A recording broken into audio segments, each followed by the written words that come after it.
As you look back over the last 7 years, um, the question I wanted to start with is, what do you think you got right about your thesis? And is there anything that you got wrong, or is there anything that surprised you over the last 7 years about just how successful you guys have been at building Yieldstreet?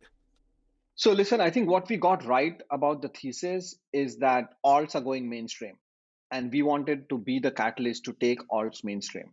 When we started the company, like a lot of VCs told us that, listen, you guys are early and market still has to develop.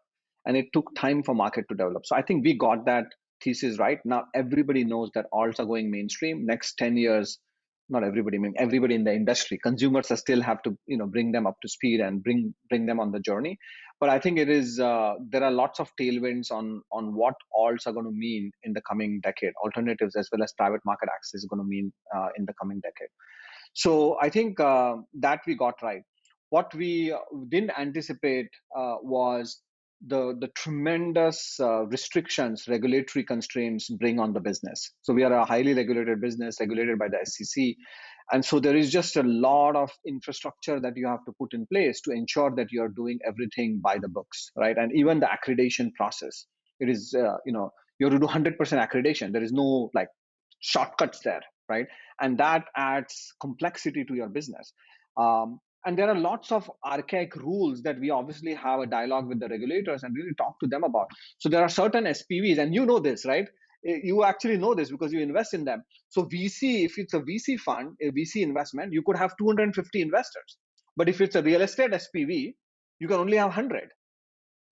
Like, this doesn't make sense. And then there are certain investment vehicles where you could have 2,000 investors. Okay. So there are all of these rules that make it, very, very complex. So I think you have to get that right. The other thing that we didn't, we kind of knew is going back to the bet that me and Michael had.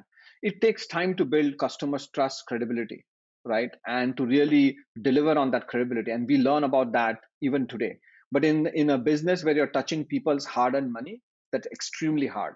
And for a product that is, few $1,000s, you have to take that responsibility very, very well and take it extremely obviously seriously, because people are not coming and buying t-shirts or some household good from us. They're putting their life savings. And so I think it's very important for us to kind of establish that trust and credibility with the consumer. But Daniel, one of the proudest moments for me is that since inception we have returned over $200 million in interest and returned over $1.5 billion in principal and interest back to our investors.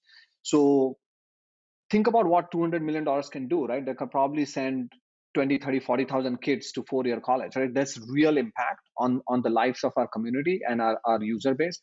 So I think we're very proud of that. And we are a platform that has done, over 350 investments in this period. So it's and across multiple asset classes, very complex. But I think the important factor is we have over 150 investments that are fully matured and paid off, right? And so I think that aspect is something that was hard to anticipate back in the day. But now we are excited about it, looking back at it.